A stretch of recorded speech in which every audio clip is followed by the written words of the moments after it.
Assalamualaikum warahmatullahi wabarakatuh. Perkenalkan, saya Deborah Civita Sinaga dari kelas 11-3, absen 11, dan di sini saya ingin mempresentasikan dan juga membahas latihan soal pelajaran kimia materi termokimia, yaitu pada nomor 11 dan juga nomor 38. Simak baik-baik ya videonya.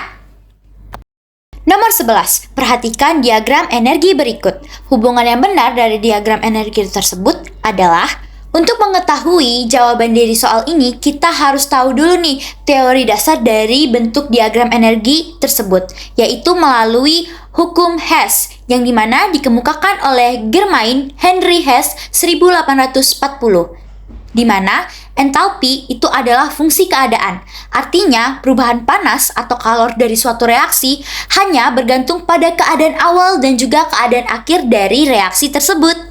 Sedangkan isi dari hukum Hess ini adalah kalor suatu reaksi secara keseluruhan selalu sama, tidak dipengaruhi apakah reaksi itu dilaksanakan secara langsung atau tidak langsung dan lewat tahap-tahap yang berlainan. Maka, simpelnya hukum Hess ini hanya menjelaskan kepada kita bahwa perubahan entalpi itu kita bisa fokuskan kepada keadaan awal dan keadaan akhirnya saja nih.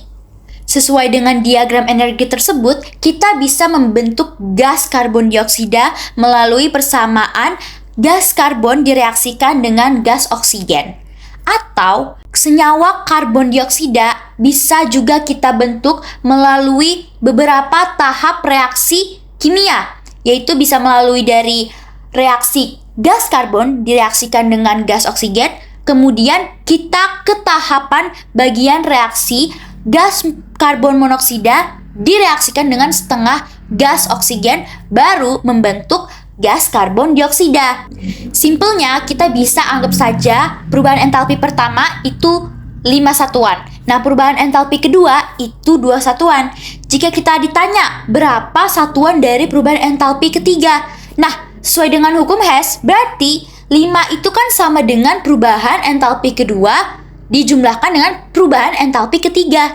Berarti untuk menentukan perubahan entalpi ketiga, kita bisa memindahkan ruas si perubahan entalpi kedua, yaitu menjadi perubahan entalpi ketiga sama dengan 5 dikurang 2, yaitu 3. Nah, berarti kita jadi tahu nih bahwa bentuk umum dari diagram energi tersebut adalah perubahan entalpi pertama sama dengan jumlah perubahan entalpi pada setiap tahap, dan bentuknya bisa kita tuliskan dengan delta H1 sama dengan delta H2 ditambah dengan delta H3.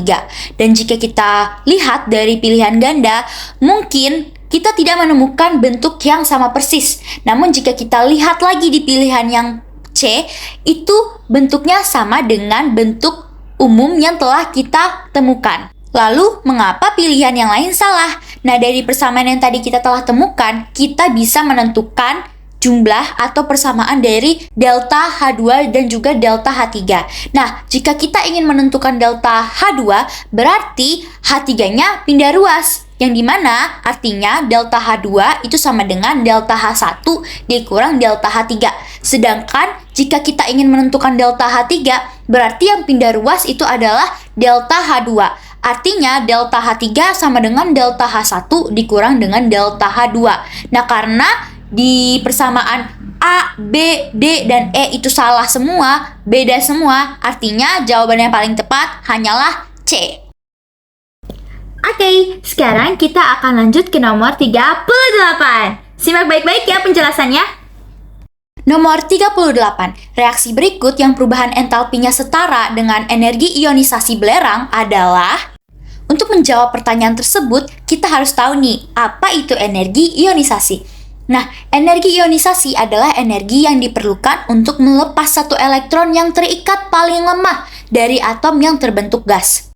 Dengan persamaan reaksi kimia sebagai berikut, yaitu unsur A dalam bentuk gas membentuk unsur A positif atau plus dalam bentuk gas direaksikan dengan elektron atau E-. Nah, sedangkan energi yang mewakili energi ionisasi pertama untuk atom belerang adalah atom belerang dalam fase gas melepaskan satu elektron untuk menjadi ion S+ dalam fase gas. Jika kita perhatikan, ada kata yang perlu kita tekankan, yaitu fase gas. Dari sini kita bisa mengeliminasi pilihan dari soal tersebut. Untuk pilihan yang A, S-nya itu atau belerang sudah berbentuk solid, S8, tidak sesuai dengan penjelasan yang sudah tertera, yaitu energi yang mewakili energi ionisasi pertama untuk atom belerang adalah atom belerang dalam fase gas. Sedangkan pada pilihan A, fasenya itu adalah fase solid, bukan fase gas. Otomatis sudah salah. Nah, sedangkan pada pilihan yang B, di mana belerangnya itu memang benar dituliskan berbentuk gas. Namun jika kita perhatikan, S-nya itu S8 yang berarti belerangnya solid. Dan di sini S8 itu hampir mustahil untuk mengeluarkan 8 elektron sekaligus. Jadi otomatis yang B ini juga salah. Nah, sedangkan di pilihan yang C, kita bisa lihat lagi nih bahwa belerangnya benar berbentuk gas. Tapi S-nya itu S8, berarti belerangnya itu solid. Dan juga koefisiennya atau persamaan reaksi kimianya itu tidak setara. Artinya yang C juga salah. Nah, sedangkan pada pilihan yang D, itu persamaannya sama dengan persamaan yang telah dijelaskan sebelumnya. Yaitu pada penjelasan sebelumnya, itu ada unsur A berbentuk gas. Sedangkan di sini, A-nya itu sudah diganti menjadi belerang. Berarti yang D itu benar. Kemudian yang terakhir yaitu yang E, di mana persamaan reaksi kimia tersebut merupakan sublimasi dan juga ionisasi. Nah, jika kita perhatikan lagi, belerangnya itu juga bukan berada pada fase gas, namun berada pada fase solid. Artinya pilihan yang E ini juga otomatis salah. Maka jawaban yang benar adalah D. Baik, sekian dari pembahasan dan juga presentasi dari saya, Deborah Jovita Sinaga. Kiranya jika ada kesalahan dalam perkataan ataupun penjelasan, saya mohon maaf dan di sini saya pamit undur diri. Wassalamualaikum warahmatullahi wabarakatuh. Terima kasih. Dadah!